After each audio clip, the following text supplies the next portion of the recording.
Redação do Esporte, com André Rizek.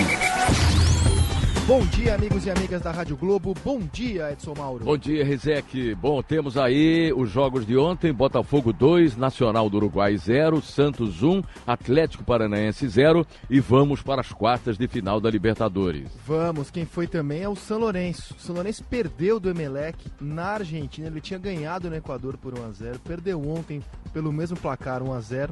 E aí nos pênaltis o time do Papa se classificou. A gente tem os seguintes confrontos agora nas quartas de final, bom de bola. River Plate da Argentina contra o Jorge Wilstermann da Bolívia. Lanús contra São Lourenço de um lado da chave. Ou seja, se o River passar pelo Jorge Wilstermann, que é a lógica, teremos aí uma semifinal argentina, já que Lanús e São Lourenço vão se matar ali internamente.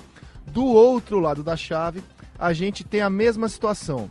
Dois brasileiros se enfrentando, Grêmio e Botafogo, e o Santos encarando o Barcelona de Guayaquil.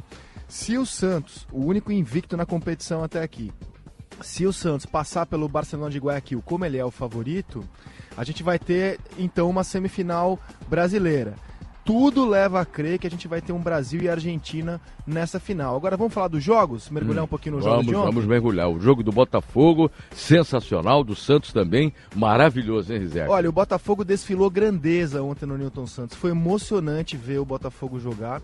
O jogo ficou sem graça esportivamente falando, para quem não é botafoguense, porque logo no começo o Botafogo fez 1-0. Aliás, os dois autores de gols têm jogado muita bola, o Bruno Silva e o Pimpão.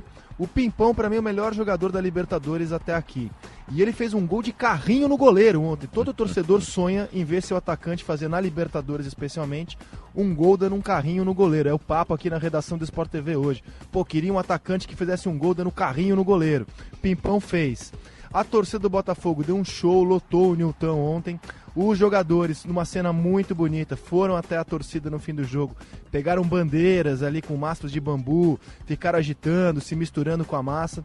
O Botafogo vive um momento abençoado e é emocionante ver esse Botafogo disputar essa Libertadores tão bem.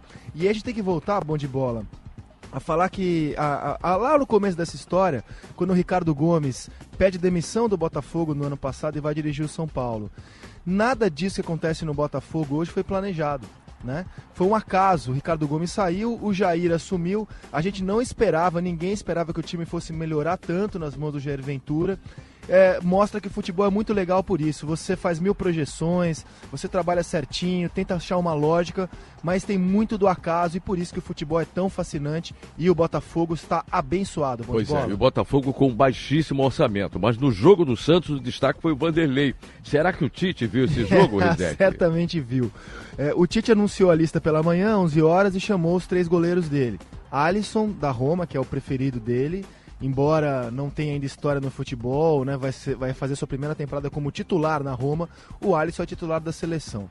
Eu prefiro acreditar que o Tite sabe o que está fazendo, porque a gente não consegue ver ainda motivo para o Alisson ser esse titular absoluto. Ele chamou o Ederson do Manchester City, o City pagou 40 milhões pelo Ederson, acho que o Ederson é muito bom goleiro, era do Benfica, e aí chamou o Cássio pela primeira vez. A grande pergunta foi, e o Vanderlei? Né? E o Vanderlei? E a resposta veio à noite. O Vanderlei tem sido o melhor jogador do Santos na temporada. Se o Santos está invicto na Libertadores, deve muito disso ao seu goleiro. O Santos já havia vencido o jogo de ida por 3-2 e venceu ontem de novo por 1-0. O Atlético Paranaense melhorou muito nas mãos do seu novo treinador, Fabiano Soares, deu um calor no Santos. E aí o bom Bruno Henrique fez o gol da vitória e o Vanderlei segurou tudo lá atrás. Acredito que o Vanderlei vá ter chance ainda até a Copa do Mundo, porque o que ele está pegando seria uma grande injustiça, bom de bola, se ele não for chamado. Para mim seria um dos 3, fácil. Eu chamaria o Ederson, que eu citei, o Cássio e o Vanderlei, mas eu prefiro acreditar que o Tite sabe o que está fazendo. E você, quem seriam os seus 3, bom de bola? Olha, goleiros? Os meus 3 goleiros eu colocaria, obviamente, o Vanderlei, mais o Cássio e também o Ederson do Manchester, acreditando que ele realmente seja esse goleirão todo de 40 milhões, né? De euros, né? Então temos um consenso. O Jeromel também não foi chamado, né? Foi chamado o Rodrigo Caio. O Tite chamou o Juliano, que é um jogador que muita gente também tem desconfiança, mas enfim, ele é o técnico. Se ele chama, é porque ele imagina o jogador desempenhando alguma função que a gente aqui, crítico, ainda não alcançou. Mas o Vanderlei, bom de bola, temos que falar sobre ele. Até a Copa do Mundo vai ter que ser observado. Vamos falar muito sobre ele. Vamos falar agora sobre a 20ª rodada do Campeonato Brasileiro e um final de semana sem o líder. Pois é, vou cravar que a vantagem em relação ao Corinthians vai diminuir. É porque o Corinthians não joga nesse fim de semana. O adversário é a Chapecoense, por causa da excursão da Chape na Europa, o jogo foi pro dia 23. Então a gente vai ter os seguintes jogos: o Atlético Goianiense contra o Curitiba, Vitória contra o Avaí, São Paulo contra o Cruzeiro, tá fácil a vida do São Paulo, viu, na zona do rebaixamento. Atlético Mineiro e Flamengo, muita pressão pra cima do Galo, que foi eliminado da Libertadores. Sport e Ponte Preta, Botafogo e Grêmio, já é uma prévia da Libertadores, né, do duelo que eles vão fazer, se enfrentam domingo no Newton Santos. Atlético Paranaense e Bahia, e na segunda-feira, Santos e Fluminense no Pacaembu. E para fechar, bom de bola, vou falar sobre a grande notícia do mercado europeu. O Mbappé, que é uma das grandes revelações do futebol mundial, atacante do Mônaco, disputado por vários times da Europa, ele tem uma multa rescisória de 180 milhões de euros. E toda a imprensa francesa e europeia está publicando a mesma coisa, desde ontem, que o Mbappé quer jogar no PSG por causa do Neymar. Aí eu lembrei que o Neymar queria jogar no Barça por causa do Messi. Então o Neymar já faz esse papel que o Messi fazia, que o Messi ainda faz no Barcelona, né? Despertar esse fascínio em jovens jogadores, das pessoas quererem jogar ao lado dele. Neymar despertou isso no Mbappé, é a linha do noticiário europeu, ele quer jogar no PSG.